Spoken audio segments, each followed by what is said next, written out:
Tara Callahan King. Raise your hand if you've read or heard of this book before. I read it. Ooh, so we have a lot of you guys that have already been exposed to this book. Alright, so before we read it, I want to talk about what's on the cover page, okay? So what do we see on this cover page? Raise your hand if you'd like to volunteer to tell me who or what you see on this page. Preston. I see a disgusting pile of sand, so I think, and a boy Yeah. has a bunch of other disgusting stuff. Yeah, so Preston said he sees a boy that's holding a disgusting pie with worms. So that doesn't sound like that's something that's going to be good to eat. Can somebody else raise their hand and tell me what else you see in this pie? Go ahead. You see leaves. Are leaves something that we eat? No. But it's probably Well, actually, You can eat leaves. What kind of leaves can you eat? mint salad. Salad leaves. Yeah, you're right. You can also And mint peppermint leaves. leaves too. Mint. Awesome. Thank you for suggesting the edible leaves that we can eat. I like it. All right, congratulations, please. If you want to share, make sure that you raise your hand. Is there anything else that we see in this pie? Go ahead. It has a sign in it for my best enemy. Yeah, awesome. Thank you. I was gonna have one of you guys read it. So yeah, so there's a little sign that says for my best enemy. So who do you think this pie is going to be delivered to? The little boy, I think he's gonna give it to like a little boy, and he obviously needs Okay, so he's gonna give it to somebody that he doesn't like, that's someone that is mean to him. Awesome. All right. So there's one other thing in this pie that I'm thinking of. Can somebody tell me what it is? Go ahead. There are little dots, and there's this little gray object in there, and I'm thinking it's a rock. So if there's a pie made of rocks and leaves and worms and dirt, is that something that we would normally eat? No. What kind of things would we make in our pies? Raise your hand if you'd like to volunteer. Go ahead. Yeah, sure, great. Pumpkin pie. Yeah, we're probably having pumpkin pie here soon next week for Thanksgiving, right? What's something else that we might have in our pies? Go ahead. Strawberries. Yeah, we might have strawberry pie. We'll take 2 more volunteers. You in the stripes back there. That's you? Yep. Tell me something that is in our pies. blueberries. Blueberries. Yeah, blueberry pie is super good with vanilla ice cream. All right, we'll take one more. Go ahead. Apple pie. Apple pie. Yeah, apple pie is a good pie. All right, so are we ready to rock and roll and read our story? All right.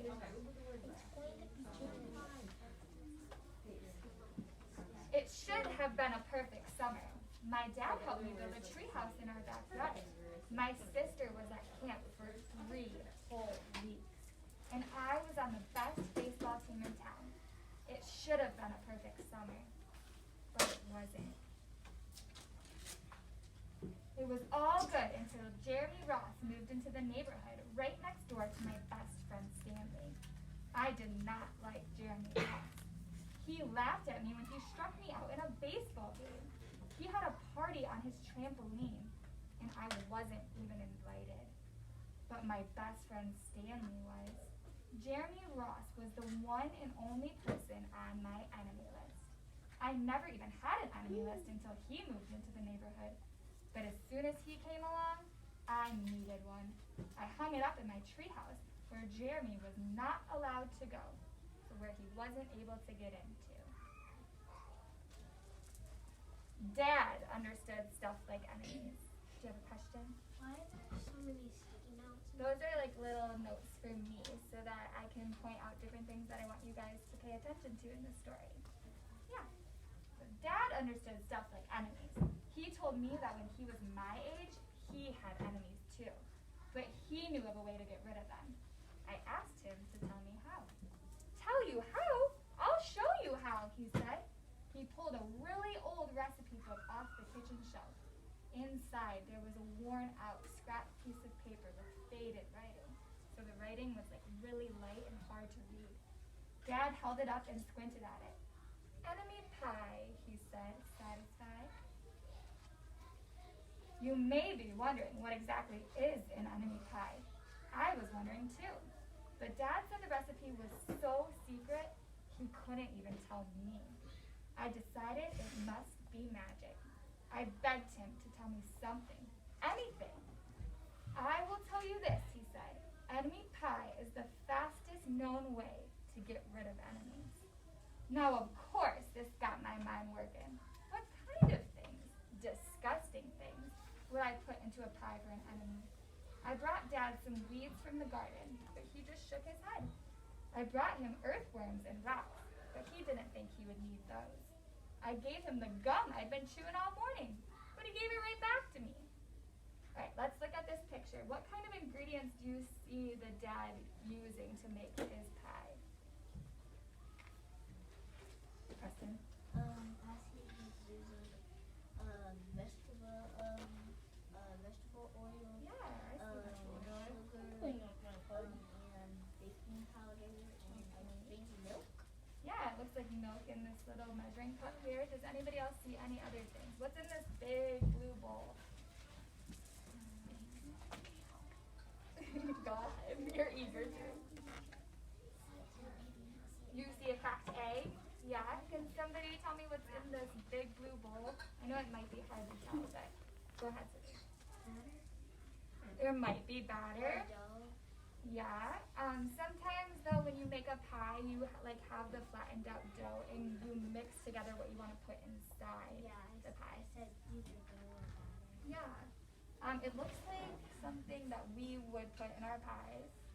Somebody mentioned this type of fruit that we would put in our pie. Go ahead. Apples, yeah. So is he making a pie that sounds like disgusting things that he wants to put in it? No. He sounds like he's making a pretty delicious pie. I went out to play alone. I shot baskets until the ball got stuck on the roof. I threw a boomerang that never came back to me. And all the while, I listened to the sounds of my dad chopping and stirring and blending the ingredients of enemy pie. This could be a great summer after all. Enemy pie was going to be awful. I tried to imagine how horrible it must smell, or worse yet, what it would look like. But when I was in the backyard looking for ladybugs, I smelled something really, really, really good. And as far as I could tell, it was coming from our kitchen. I was a bit confused. Why do you think he's confused? Go ahead. Because his dad is going to make Walla pie and it smelled good. Yeah, he thought he was going to make this disgusting pie for his enemy that would be terrible. And he's smelling something really good coming out of that house, isn't he? All right, hands down. I went in to ask Dad what was wrong. Enemy pie shouldn't smell this good. But Dad was smart. If enemy pie smelled bad, your enemy would never want to eat it, he said. I could tell he'd made enemy pie before. The buzzer rang and Dad put on the oven mitts and pulled the pie out of the oven. It looked like plain old pie. It looked good enough to eat. I was catching on. But still, I wasn't really sure how this enemy pie worked. What exactly did it do to enemies? Maybe it made their hair fall out, or their breath stinky. Maybe it made bullies cry. I asked Dad, but he was no help. He wouldn't tell me a thing. But while the pie cooled, he filled me in on my job. What do you think his job's gonna be? Now that this enemy pie is cooling off, what's his job gonna be? Go ahead. His job is to give the pie to his enemy. Yeah, that's a good prediction. His job is to give the pie to the enemy. I think that's a pretty good one. He talked quietly. There's one part of enemy pie that I can't do. In order for it to work, you need to spend a whole day with your enemy. Even worse, you have to be nice to him. It's not easy, but that's the only way that enemy pie can work. Are you sure you want to go through with this? Of course I was. It sounded horrible. spend one day with Jeremy Ross, then he'd be out of my hair for the rest of my life. So he'd be gone for the rest of his life. I rode my bike to his house and knocked on the door. Can you guys pretend to knock on the door on the floor? All right, let's see if he's gonna answer. When Jeremy opened the door, he seemed surprised. He stood on the other side of the screen door and looked at me, waiting for me to say something. I was nervous. Can you play? I asked. He looked confused. I'll go ask my mom, he said. He came back with his shoes in his hand. His mom walked around the corner to say hello. You boys stay out of trouble, she said, smiling. So how do you think this whole day of spending with Jeremy Ross is going to go? Is he gonna like it? Yes. No. Go ahead. No. Yes. Yeah? You think he's gonna like it? Yeah, I already know the focus on that. Well, don't spoil it for the rest of us. So we think that he's gonna have a nice time with Jeremy, right? All right. Yes. No? How do you think it's gonna go? I know. Terrible? All right, so we have some people that are thinking it's gonna go awesome and he's gonna end up loving Jeremy, and some people that think it's gonna be not so good. The time is on the bag. Oh, ties on the bag. The bowl. All right, go ahead and put your hands down. We're gonna keep reading. We rode bikes for a while and played on the trampoline. Then we made some water balloons and threw them at the neighbor girls, but we missed. Jeremy's mom made us lunch. After lunch, we went over to my house. It was strange, but I was kind of having fun with my enemy. He almost seemed nice. But of course, I couldn't tell Dad that, since he had worked so hard to make this enemy pie. Jeremy Ross liked my basketball hoop. He said he wished he had a basketball hoop, but they didn't have room for one. I let him win a game, just to be nice. Jeremy Ross knew how to throw a boomerang. He threw it and it came right back to him. I threw it and it went over my house into the backyard. When we climbed over the fence to find it, the first thing Jeremy noticed was my tree house. Uh-oh. Do you guys think he's gonna ask to go in the tree house? Yes. What is he gonna find? Raise your hand if you can tell me what he's gonna find in the tree house. Lucas? The number one enemy. Yeah, the number one enemy list. Uh-oh. Okay, let's see what he's gonna do. He has some trouble on his hands. You don't think so? My treehouse was my treehouse. I was the boss. If my sister wanted in, I didn't have to let her in. If my dad wanted in, I didn't have to let him. And if Jeremy wanted in, can we go in it? He asked. I knew he was gonna ask me that, but he was the top person, the only person on my enemy list, and enemies aren't allowed in my treehouse. But he did teach me how to throw a boomerang, and he did have me over for lunch, and he did let me play on his trampoline. He wasn't being a very good enemy. Okay, I said, but hold on.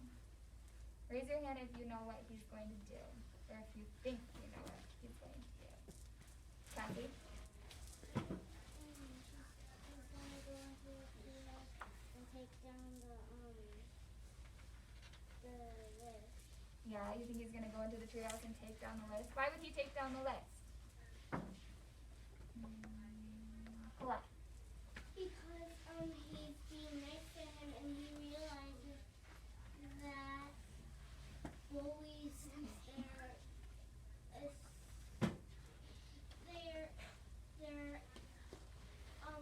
nice, but if they bully you, you probably did something to them. Okay, so he realizes. So he's taking down the list. Yeah, so he might take down the list because he realizes that maybe he judged him too quickly, and Jeremy Ross is actually a really nice person. And you can feel very angry. Yeah, we got some clues over here. I climbed up ahead of him and tore the enemy list off the wall. I had a checkerboard and some cards in the treehouse, and we played games until my dad called us down for dinner. We pretended we didn't hear him, and when he came out to get us, we tried to hide from him. but somehow he found us. Dad made us macaroni and cheese for dinner, my favorite. It was Jeremy's favorite too. Maybe Jeremy Ross wasn't so bad after all. I was beginning to think that we should just forget about this enemy pie. But sure enough, after dinner, Dad brought out the pie. I watched as he cut the pie into 8 thick slices. Dad, I said, it sure is nice having a new friend in the neighborhood. I was trying to get his attention and trying to tell him that Jeremy Ross was no longer my enemy. But Dad only smiled and nodded. I think he thought I was just pretending. Dad dished up 3 plates side by side with big pieces of pie and giant scoops of ice cream. He passed 1 to me and 1 to Jeremy. Wow, Jeremy said, looking at the pie. My dad never makes pie like this. It was at this point that I panicked. I didn't want Jeremy to eat enemy pie. He was my friend. I couldn't let him eat it. Jeremy, don't eat it. It's bad pie. I think it's poisonous or something. Jeremy's fork stopped before reaching his mouth. He crumpled his eyebrows and looked at me funny. I felt relieved, so he felt better. I had saved his life. I was a hero. If it's so bad, Jeremy asked, then why has your dad already eaten half of it? I turned to look at my dad. Sure enough, he was eating enemy pie. Good stuff, he mumbled through a mouthful. And that was all he said. I sat there watching them eat enemy pie for a few seconds. Dad was laughing. Jeremy was happily eating. And neither of them were losing any hair. It seemed safe enough, so I took a tiny taste. Enemy pie was delicious. After dessert, Jeremy rode his bike home, but not before inviting me over to play on his trampoline in the morning. He said he'd teach me how to flip. As for enemy pie, I still don't know how to make it. I still wonder if enemies really do hate it, or if their hair falls out, or their breath turns bad. But I don't know if I'll ever get an answer, because I just lost my best enemy. Because he's your best friend now. Yeah, so he found out that he judged him a little bit too quickly and that Jeremy Ross happens to be a really great guy, right? So we are going to do a little sequencing activity just to make sure that we comprehended the story and we understand what happened in the beginning, in the middle, and the end. So I have some things up here that talk about different events in the story. So I'm going to write how we want to order them, okay? So that we know what order we want these things to go in. Whoop. This little magnet does not want to stay. Okay, so I'm going to read each event to you, and then we're going to decide if this is the right order or if we need to switch it up, okay? So the first thing is Jeremy Ross moves into the neighborhood. The narrator, who is the little boy telling the story, makes an enemy list with Jeremy Ross's name on it and hangs it up in his treehouse. Yes, that's right. Is that right? That's the first thing that happens? Yes. Yep. Okay. All right. Number 2, I have here, Jeremy joins the narrator for dinner. The narrator realizes that Jeremy is his friend and stops him from eating enemy pie. No. This doesn't happen in the beginning of the story, right? No. Where does it happen more? At the end. At the end? Okay, so I'm going to switch these two, okay? What about this one? Jeremy Ross asks to go into the treehouse, and the narrator has to get rid of his enemy list. No. Is that the second thing that happens? No. Does that happen towards the middle or the end? End. So we need to switch things up? Well, I think in the middle. So we should switch here? Yes. Okay, let's read this one. Dad suggests making enemy pie to get rid of Jeremy Ross. Yes. I agree. I think that's the next thing that happens. All right, let's look at the third one. The narrator finds out he has to spend 1 whole day with Jeremy for the enemy pie to work. He Yes. finds out that Jeremy is nice and fun to hang out with. No. Yes. Yeah. has to spend the whole day with Jeremy Ross. And he finds out that Jeremy Ross is actually a pretty cool dude to hang out with. Alright, let's read this one. I think we almost have it in the right order. Okay. Jeremy Ross asked to go in the treehouse, and the narrator has to get rid of his enemy list. Is that what happens after they spend the whole day together? I see some heads shaking yes. Yeah. So he did spend the whole day with them. And remember, he threw that boomerang and it accidentally went over the house. And when they ran to get it, Jeremy noticed the treehouse and he was like, can I go in there? So yeah, I'm thinking that's the next thing. Alright, so he takes down the enemy list. Let's see if this one's next. Jeremy joins the narrator for dinner. The narrator realizes that Jeremy is his friend and stops him from eating enemy pie. Yeah. Alright, we gotta make sure that this last one is the one. We have to make sure that this is actually the ending that happened in the book. Well, maybe I tricked you. You never know. What if I had something hiding back here? Let's see. We gotta check, right? We gotta make sure it's all in order. The last one says, the narrator tries enemy pie, finds out it's actually delicious, and he loses his best enemy. Alright, so we have it in the correct order. Thank you guys so much. You did awesome sequencing your events in order. And I hope that you guys enjoyed your story.